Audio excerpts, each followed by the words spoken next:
Buenos días, hermanos. Que el Señor les bendiga. Seguimos viendo el mensaje más importante de toda la historia, es el Sermón del Monte. Más importante, más valioso, más bello. Solamente quería hacer un paréntesis antes de iniciar. Los evangelios inician la narración sobre el ministerio de nuestro Señor a causa del encarcelamiento de Juan el Bautista. Eso quiere decir que en medio de todo esto que estamos viendo, estamos revisando, Juan el Bautista está en la cárcel. Es por eso que el corte es muy abrupto sobre su ministerio. En cambio, en el Evangelio de Juan sí todavía lo vemos, porque se está hablando en el Evangelio de Juan sobre el primer año del ministerio de nuestro Señor. Entonces, tengan en mente eso, porque de aquí a unos cuantos pasajes más y mensajes más que tengamos, entonces regresamos a Juan el Bautista, la historia de Juan el Bautista, pero tengan presente de que mientras tanto él está en la cárcel. Cierro el paréntesis y vamos a ver, por favor tengan sus Biblias abiertas a Mateo 6.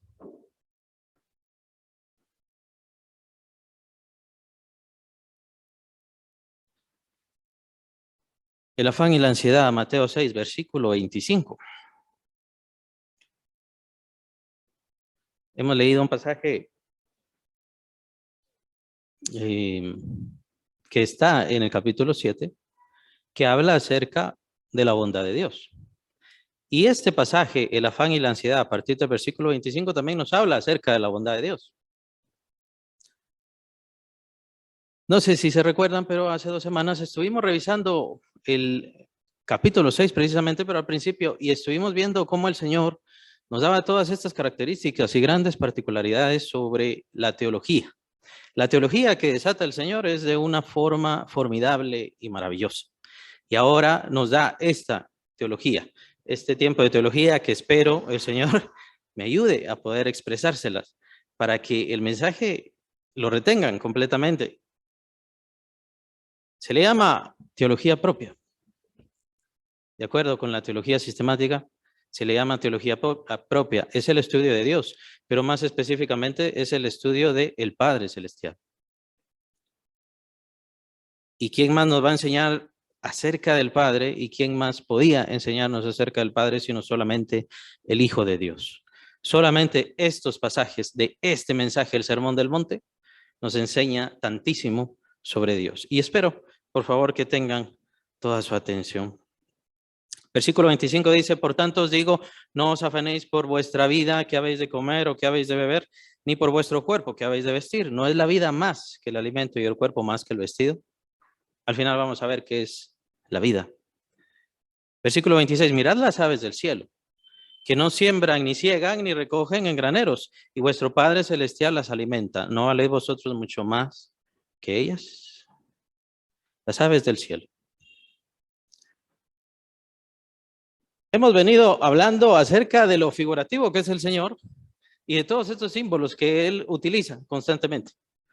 Así que pongamos nuestra atención acerca de las aves del cielo. ¿Por qué el Señor utilizó este símbolo? ¿Por qué lo utilizó en su mensaje? ¿Alguien se le ocurre? ¿Tiene idea?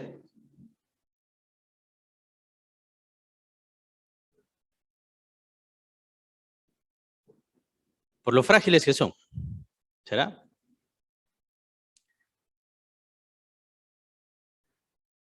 Sí, tiene razón, obviamente, pero hay otra cosa. Y bueno, tiene que ver un poquito con lo frágil, pero tal vez una palabra un poco más acorde. Y perdónenme la palabra, pero son inútiles. Son animales inútiles. No pueden recoger, no pueden guardar cosas, no pueden triturar absolutamente nada. Lo único que pueden hacer es volar y pararse. Eso es todo. Aún las águilas, aún los cóndores que tienen grandes garras, pues no les sirve para mayor cosa más que para rascar, agarrar su presa, de ahí no sirven para más nada. No son mamíferos, entonces la mamá no puede alimentar a sus polluelos. Entonces, ¿cómo lo hace? ¿Cómo los alimenta? Y de seguro, estoy bastante seguro que muchos de ustedes han visto cómo los alimenta, perdón. tiene que regurgitar, que una palabra bonita, regurgitar es esa, en realidad tiene que vomitar, ¿no? Ella tiene que comer gusanos y cosas y tiene que guardarlas adentro y tiene que vomitarlo para que sus polluelos puedan comer de eso. Imagínense que ustedes tuvieran que vomitar para poder darle de comer a sus hijos. Pues así son los polluelos, así son las aves, precisamente ¿por qué? Porque son incapaces, porque son inútiles, porque no pueden hacer trabajos. Lo único que pueden hacer es volar de aquí para allá y estar pendiente de en dónde pueden conseguir su comida. Son recolectores por naturaleza. Tienen un muy buen sistema de orientación, eso sí es cierto, pero no pueden trabajar. Por eso dice el Señor, no ciegan ni recogen en graneros, no siembran, no pueden hacer nada. ¿Y qué tanto valor les damos? Hay otro pasaje, vamos a verlo, está en Mateo también, es en el capítulo 10.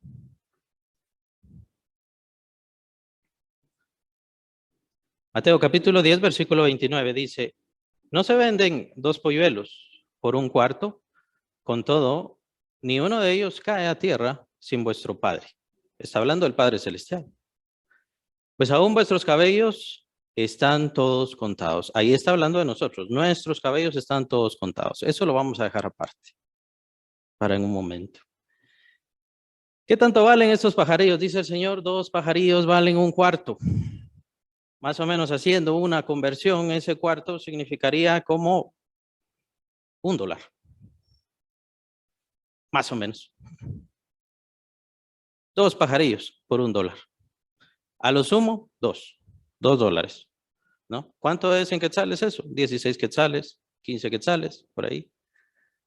Eso es lo que cuesta. Pero ¿qué dice el Padre Celestial? Ni uno de ellos cae sin vuestro Padre Celestial. Eso dice Mateo 10. Ahora, ¿qué dice este? Ellos no trabajan, ellos no siembran, no ciegan, no guardan en graneros, no pueden recoger ninguna cosa, pero es el Padre Celestial quien las alimenta.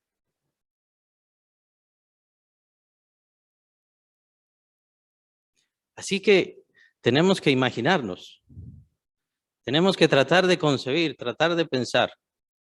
Pues a nosotros no nos interesan los pajaritos, más allá de su canto que lo escuchamos todas las mañanas, ¿no? Y es bonito. Más allá del gallo que nos despierta tipo 5 de la mañana, o a veces se pone un poco loco y entonces empieza a cantar a las 6 de la tarde, ¿no? Pero de ahí no se nos ocurre nada. No nos acordamos qué le pasa a las palomitas, qué le pasa a los pajaritos, de dónde están comiendo, qué pasa si hay una tormenta, qué les sucede.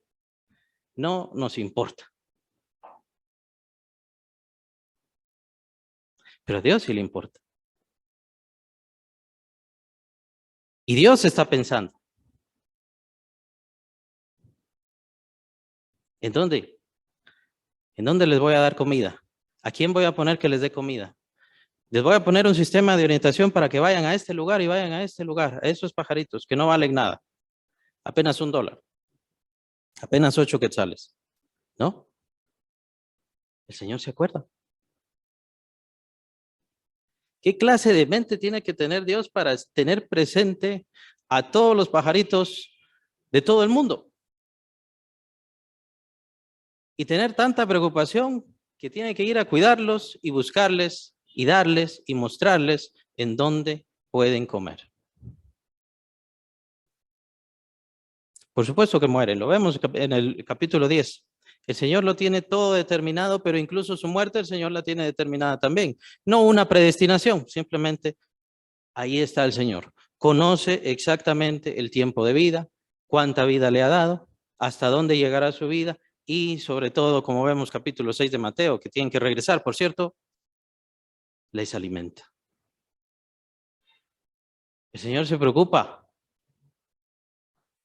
¿En dónde están comiendo aquellos pajaritos? ¿En dónde van a tomar agua aquellos pajaritos?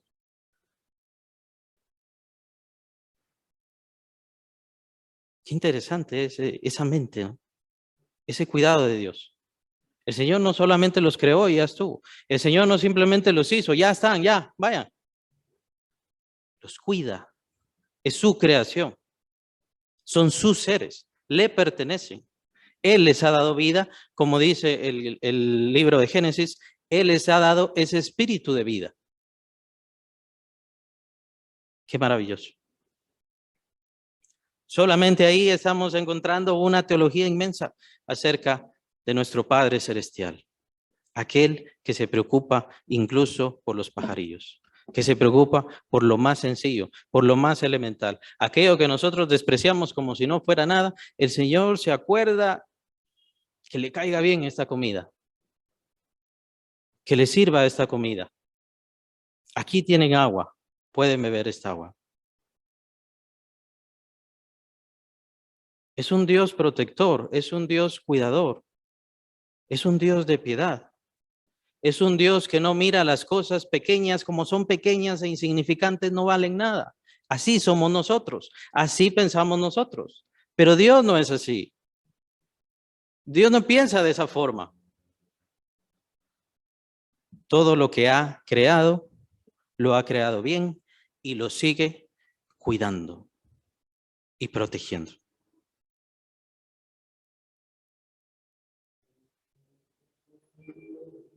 ¿Por qué creó a estos seres, a estas aves tan inútiles, perdónenme la palabra, pero sí es esa la palabra, tan inútiles y tan incapaces?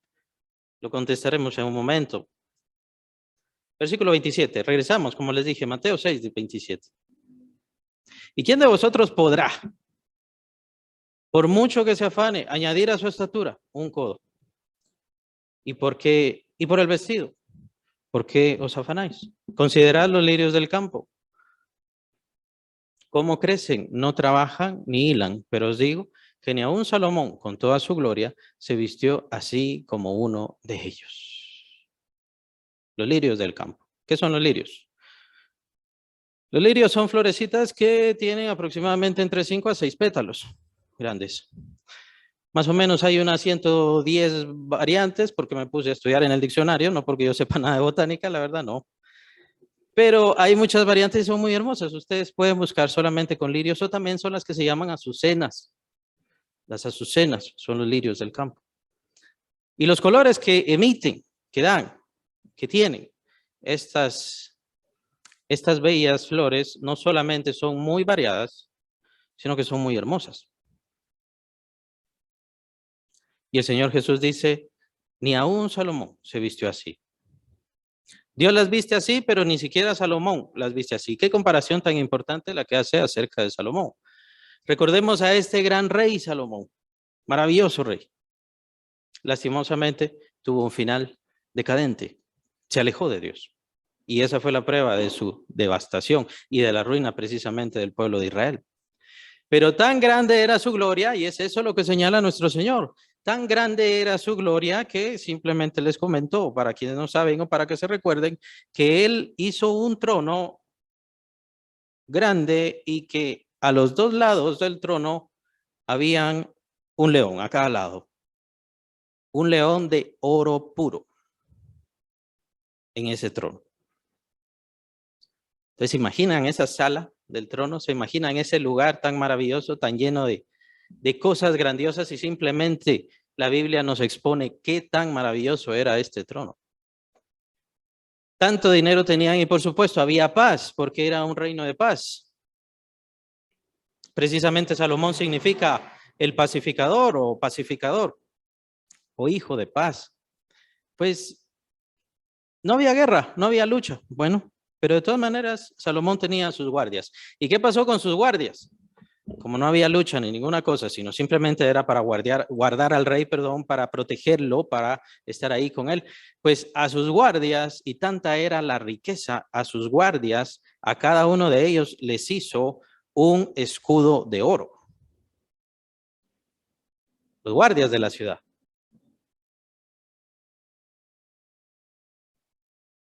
Y la comparación que hace el Señor Jesucristo, por supuesto que es absolutamente maravillosa, pero también certera. Dios se preocupa de vestir de una forma más espléndida de lo que jamás hizo Salomón sobre sí, sobre su reino, sobre las cosas que él tenía. Dios se preocupa de vestirlas de una forma más espléndida a unas flores.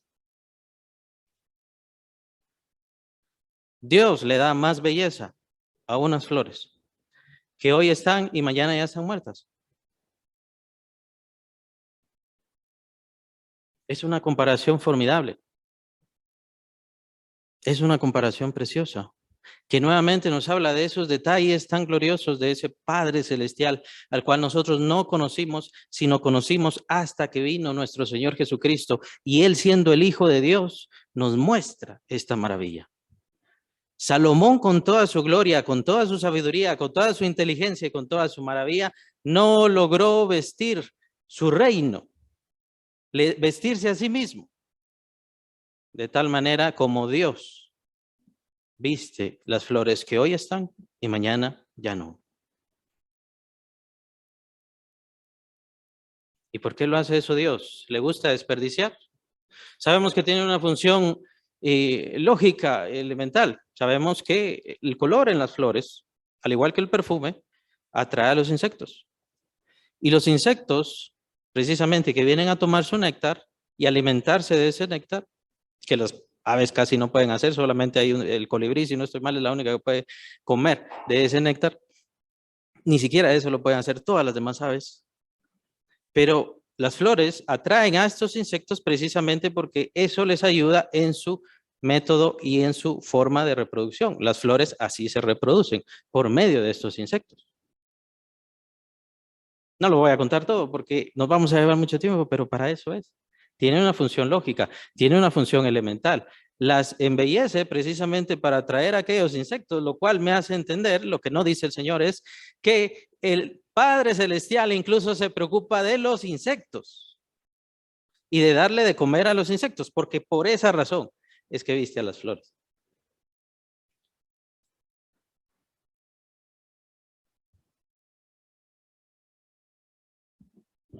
Que por cierto, los insectos son importantísimos, aunque nosotros los machuquemos.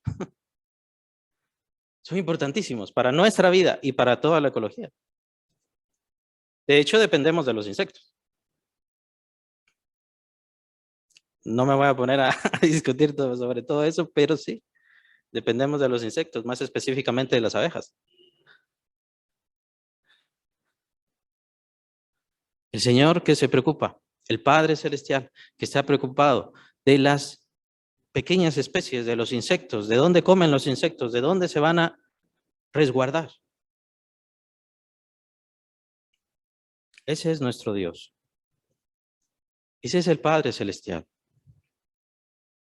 Y ustedes dirán, bueno, no, pero cómo puede Dios preocuparse de los insectos? Bueno, acabamos de leer algo que les da la prueba de que sí, Dios se ocupa de los insectos y se preocupa de los insectos. Regresemos al capítulo 10, versículo 30. Aquí está hablando el Señor de nosotros y dice, pues aún vuestros cabellos están contados. ¿Por quién? Por Dios. Dios conoce el número de nuestros cabellos. ¿Por qué le importa a Dios conocer el número de nuestros cabellos? ¿Por qué es valioso para Dios conocer el número de nuestros cabellos?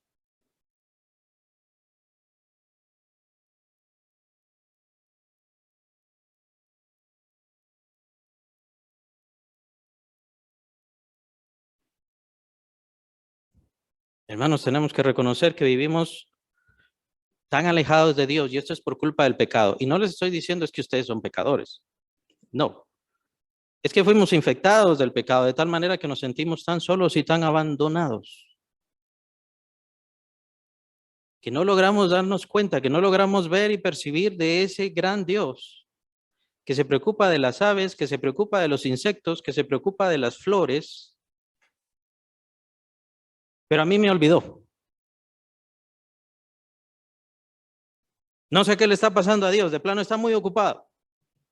¿Por qué el Señor no me está escuchando? ¿Por qué el Señor no está escuchando mis oraciones? Y es por eso precisamente que el título de este pasaje, como le pusieron acá y ustedes lo pueden ver, el afán y la ansiedad. ¿Por qué nos afanamos?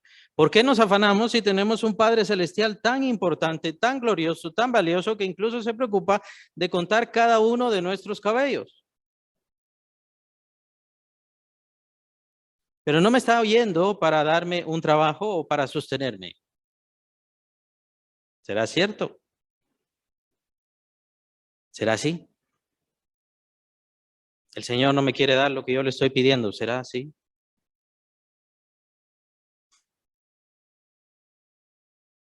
Las imágenes de nuestro Señor Jesucristo precisamente por eso son tan importantes, para hacernos entender, para hacernos comprender, para sacarnos de esta convicción humana natural, para que salgamos de nuestra vida natural humana, que va a pasar y que solamente nos pone ciegos.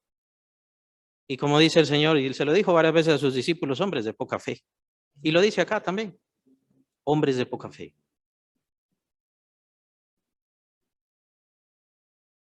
Tenemos poca fe porque pensamos que Dios no nos está ayudando, porque pensamos que a Dios se le ha olvidado, porque pensamos que Dios se ha descuidado de nosotros. Pero si Dios no se descuida de las aves, ni de los insectos, ni de las flores, ¿cómo se va a descuidar de nosotros? ¿Cómo nos va a tratar a la ligera? ¿Cómo podemos pensar que las cosas malas que vienen a nuestra vida están afuera de su control? No quiero decir de su permiso o de su deseo, no quiero decir eso, sino afuera de su control. No está fuera de su control. ¿Por qué vienen? ¿Qué es lo que quiere que aprendamos? ¿Qué es lo que quiere que conozcamos? Y precisamente, regresando al capítulo 6, entramos a este pasaje. Yo quisiera que les quedara claro, conforme a las palabras de nuestro Señor Jesús. Capítulo 6, versículo 28 dice, y por el vestido, ¿por qué os afanáis? Considerad los lirios del campo. Eso ya lo habíamos leído. Pero esa palabra considerad que tiene ahí. Considerad. Y a veces nosotros por nuestro español y nuestras traducciones se nos pasa fácil, se nos pasa rápido las cosas. Considerad ahí significa aprendan la lección. Esas son las palabras de verdad que dice el Señor. Aprendan la lección. Aquí hay una lección. Esto tiene que ver con una lección. ¿Qué cosa? ¿Qué cosa tiene que ver con una lección? Esos pajaritos que vemos todos los días, que escuchamos todos los días, que no nos interesan todos los días, ellos son una lección de Dios para nosotros. Dios los puso así. Les preguntaba, ¿por qué Dios hizo a estas creaciones hasta cierto punto inútiles, incapaces? Para enseñarnos a nosotros que si yo les estoy cuidando a ellas, también les estoy cuidando a ustedes porque ustedes son más importantes. Ustedes son más valiosos. Ustedes son más necesarios. Y yo las estoy cuidando a ellas todos los días. Y todos los días ellas necesitan de mí, pero a veces el hombre es ese el problema, ¿no? A mí me da de comer el jefe, la empresa, pero eso nos olvida que es Dios.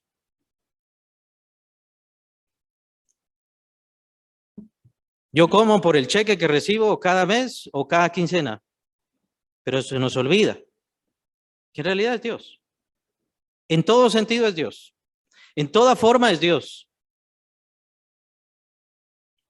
Es por esa razón que tenemos que honrarle. Es por esa razón que tenemos que ser agradecidos. Porque Dios en todo momento, en cada día de nuestra vida y también en la noche, es Él el que nos está guardando. Y pone a sus ángeles, por cierto, pone a sus ángeles a protegernos.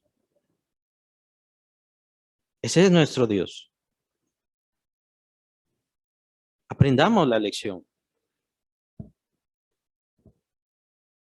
No sé por qué el Señor habla sobre los lirios específicamente. Es cierto que habla sobre el vestido, pero ¿por qué habla sobre la belleza?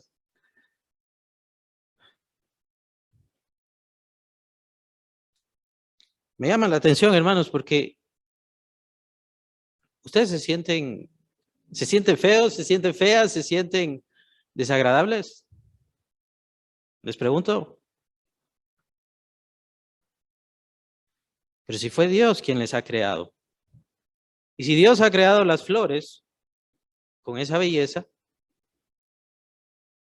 ¿qué creen que hará Él con ustedes?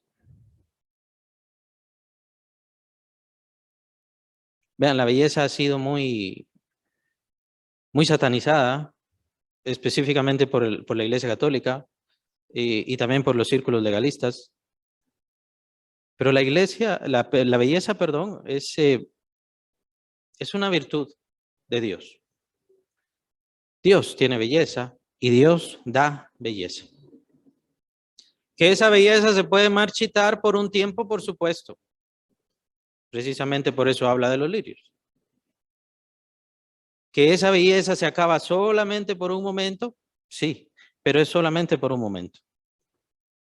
¿Cómo seremos nosotros, hermanos? Cuando recibamos esa resurrección maravillosa, que nos levantemos del polvo y obtengamos esa inmortalidad.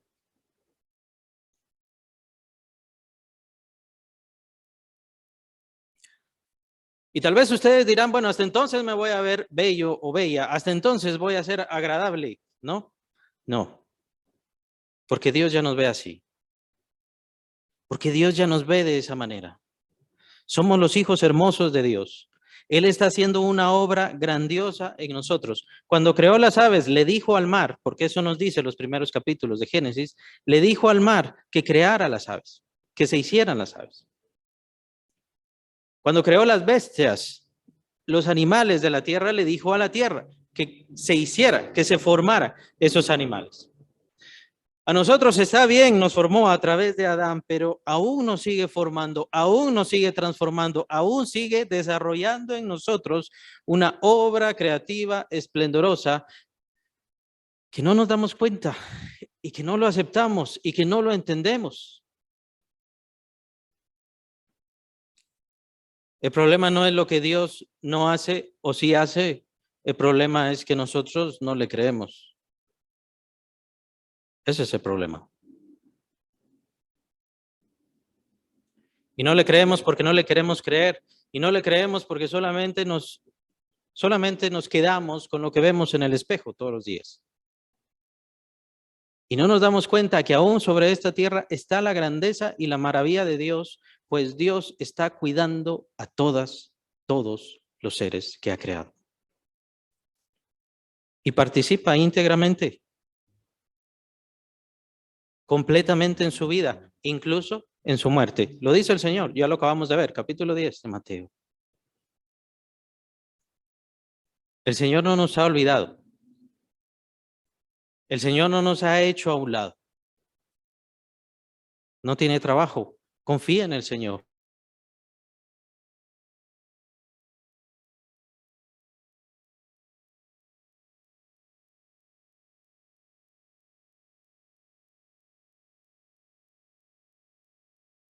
La enfermedad que he padecido. Yo no estoy feliz y contento con el dolor y sé que Dios no está feliz y contento con el dolor, pero lo usa, lo aprovecha. Este es el momento que usted tiene. Si no tiene trabajo, si no tiene salud, si tiene un problema grande, este es el momento que debe aprovechar para acercarse y conocer y ver, al fin ver a ese Padre celestial, amoroso, precioso, que le ama con todas sus fuerzas a usted.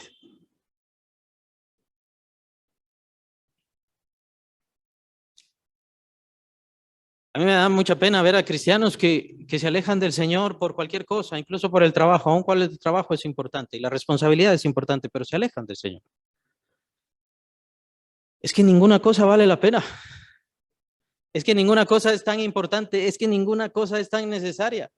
Y no existe excusa. Es que es la iglesia, el problema de la iglesia. En la iglesia va a encontrar problemas en todas las iglesias. No existe ninguna iglesia perfecta. Pero usted no tiene derecho de alejarse de Dios. Porque Él no se ha alejado de usted ni un instante. Y no se ha olvidado de usted. Puede ser su situación difícil, pero no se ha olvidado de usted. Está haciendo una obra en usted, está creando algo en usted, está transformando su corazón, está transformando sus pensamientos. La única forma de hacerlo, lastimosamente, a veces, de acuerdo con la sabiduría de Dios, es con dolor y con problemas. Yo no le puedo explicar cómo. Es Él. Y Él tampoco se lo va a explicar. ¿Y por qué le digo que lo va a ver? Porque es lo que le dijo Job a Dios. Job era el hombre perfecto, ¿se acuerdan de eso? Era un hombre perfecto. No hay nadie como él. Y eso lo dice Dios. Y se lo dice Dios al diablo. Mira, Job, ¿lo has considerado a mi siervo? No hay nadie perfecto como él. Pero ¿qué dice Job al final? ¿Qué dice Job al final de su lucha? Entre varias cosas que dijo. De oídas te había oído. Pero es ahora que mis ojos te ven. Es ahora que te conozco. Es ahora que puedo contemplarte. Es ahora que puedo conocerte completamente, como no te conocía. De eso se trata.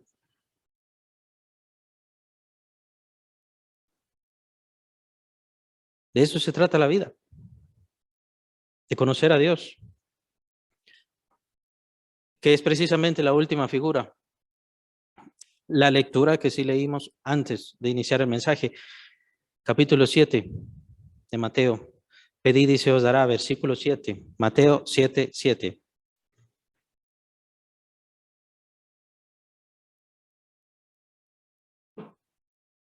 Pedid y se os dará. Buscad y hallaréis. Llamad y se os abrirá.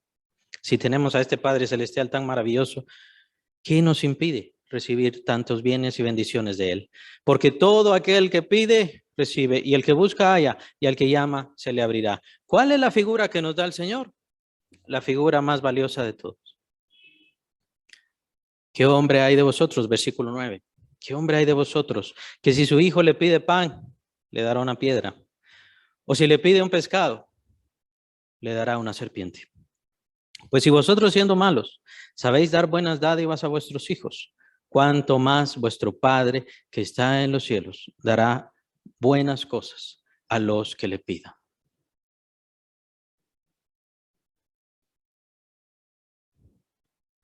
Hermanos, es bueno que entiendan, así como estábamos viendo el ejemplo de las aves, qué capacidad mental hace falta para estar cuidando a todas las aves y para darles de comer a todas las aves. ¿Qué inteligencia hace falta para poder hacer eso y recordar a cada ave y recordar cada uno de nuestros cabellos? Yo les digo, hermanos, que toda la fuerza, toda la potencia, toda la capacidad y toda la inteligencia de Dios está puesta al servicio de nuestro cuidado, de nuestro beneficio y de nuestra paz. Pero el hombre, muchas veces los creyentes confían más en el hombre. De hecho, por eso dice el profeta Jeremías, maldito, maldito el hombre que confía en el hombre. Él es nuestro Padre Celestial. Y dice el Señor, ustedes son malos, ustedes siendo malos, ninguno de sus hijos. Si se acerca a ustedes le van a dar una piedra o una patada o un golpe. No.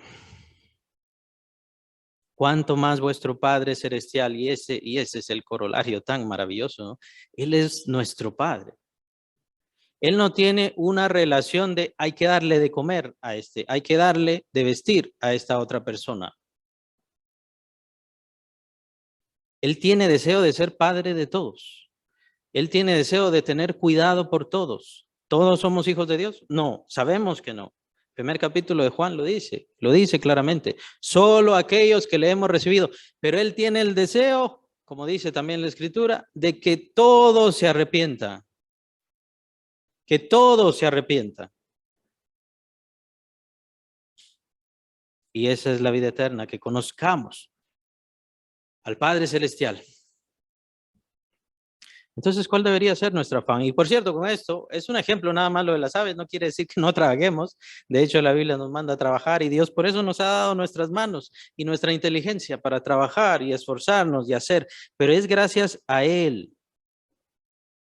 Es por su bondad, es por su cuidado, es por su atención, es por su compañía y es su protección la que nos ha traído hasta acá. Y así nos llevará hasta su presencia. ¿Qué es lo que tenemos que hacer nosotros? Y esta es la teología del Señor Jesús, es la cristología formalmente. ¿Qué es lo que tenemos que hacer nosotros? si no me tengo que afanar? Si Dios ya tiene cuidado de mí, si Dios ya tiene sus planes y está abriendo campo y Él sabe ya qué hacer de mí, ¿qué es lo que tengo que hacer?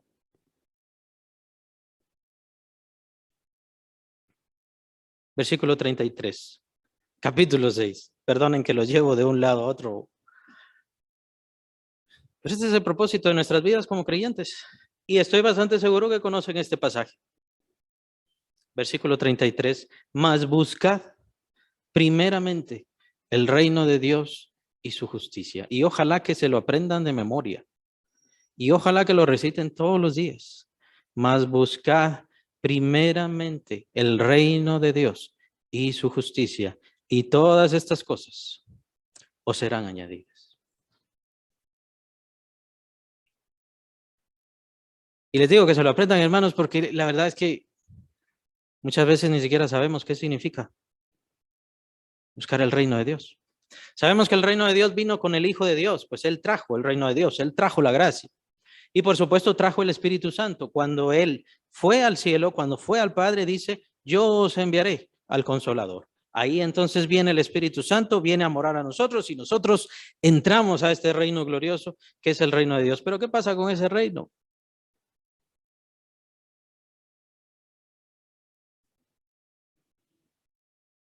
¿Cómo buscamos ese reino? ¿Qué tiene que ver ese reino?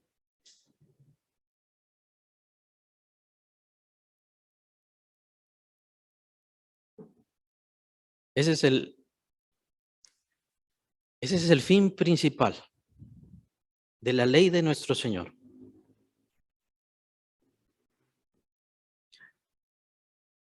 Es bueno que empecemos ya a cambiar nuestros conceptos porque el Señor nos trajo una nueva forma de ver las cosas. El Señor no dijo, quiero que hagan esto, quiero que hagan esto, quiero que hagan esto, y no hagan esto, y no hagan esto, y no hagan esto. Ese es nuestro concepto de la ley. Este es nuestro concepto de los mandamientos de Dios. Ese es nuestro concepto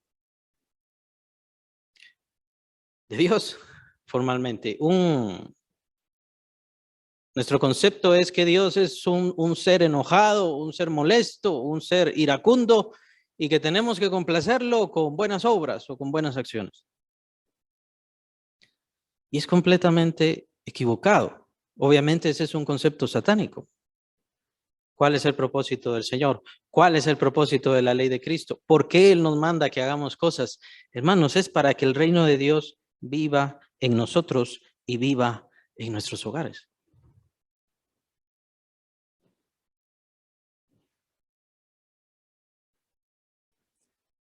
Me he encontrado a varios hermanos diciendo, hermano, ore por mí porque me va mal en mi casa, en mi matrimonio, con mi familia.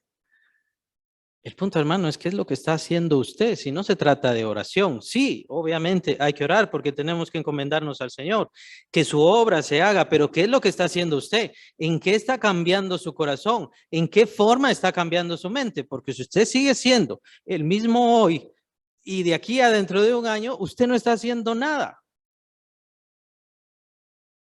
Y no está entendiendo nada, no está comprendiendo el mensaje, está perdiendo su tiempo. Todos tenemos que cambiar. No estoy diciendo ustedes, estoy diciendo todos tenemos que cambiar y estamos todos cambiando.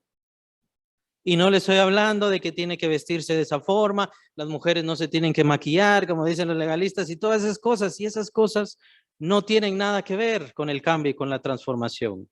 La transformación es del corazón, de la mente, de los pensamientos, lo que le damos a la gente y sobre todo lo que damos a nuestra familia. Si usted le da insultos a su familia, usted tiene podrida el alma. Podrida el alma. Tiene que cambiar. Tiene que dejarse ser transformado. Si usted no tiene sentimientos de bondad por su familia,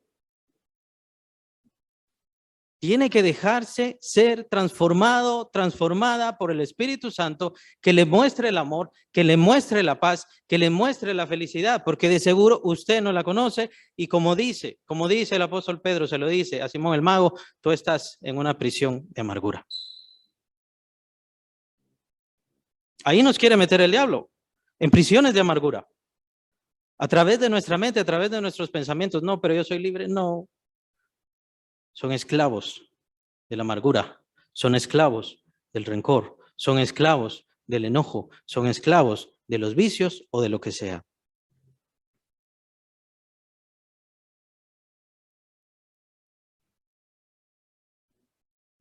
Y se nos olvida que tenemos que buscar primeramente el reino de Dios. Dice el Señor, esto es lo que buscan los gentiles, la comida, el vestido y todas esas cosas. En eso es en lo que ponen su conciencia y hasta matan por eso. Porque sus almas están arruinadas, porque están completamente alejados de Dios. Habla de los gentiles en el sentido de personas inconversas el Señor en ese entonces. Pero nosotros tenemos un Padre que nos cuida y cuida toda su creación y, por cierto, toda su creación la ha puesto al servicio nuestro. Para nuestro beneficio, para nuestra paz, para nuestro cuidado.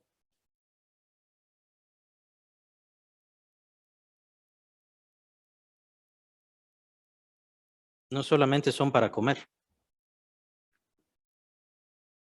No solamente son para quitarles la piel. Son lecciones de Dios.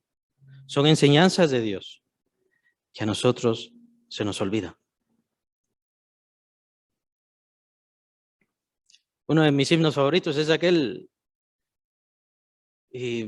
tan tranquilo, pero que precisamente es porque habla de la paz. ¿Cómo podré estar triste? ¿Cómo entre sombras ir? ¿Cómo sentirme solo y en el dolor vivir? Si Cristo es mi consuelo, mi amigo siempre fiel. Si aún las aves tienen seguro asilo en él. Por eso el coro inicia feliz, cantando alegre. Yo vivo siempre aquí. Y es un himno suave, pero precisamente porque nos invita a reflexionar. Nos invita a que pensemos en nuestro gran Dios. Y Él es todo lo que necesitamos. Sin importar quién venga, sin importar quién se vaya, sin importar quién me quiera, sin importar quién me oiga, a Él es a quien yo necesito y es a quien ustedes necesitan. Y Él está haciendo una obra en sus corazones, en sus vidas. Si Él se preocupa de las vidas de los insectos y de las aves, ¿cómo no se va a preocupar de sus vidas? Tal vez ustedes dirán, pero yo no lo siento actuando en mi vida. Es porque usted no está buscando el reino de Dios. ¿O lo está buscando poco? Si buscara más el reino de Dios. No le digo no trabajar o deje su trabajo. Dedíquele un poco más de tiempo a Dios. Dele un poco más de su corazón a Dios y va a ver cómo le va a cambiar, cómo le va a transformar. No necesita hacerlo todo el día, no necesita irse a un monasterio o a una montaña en soledad para que Dios le transforme. Solamente dele un poco de su tiempo, solamente dele un poco más. Ya le da un poco, bueno, dele un poco más.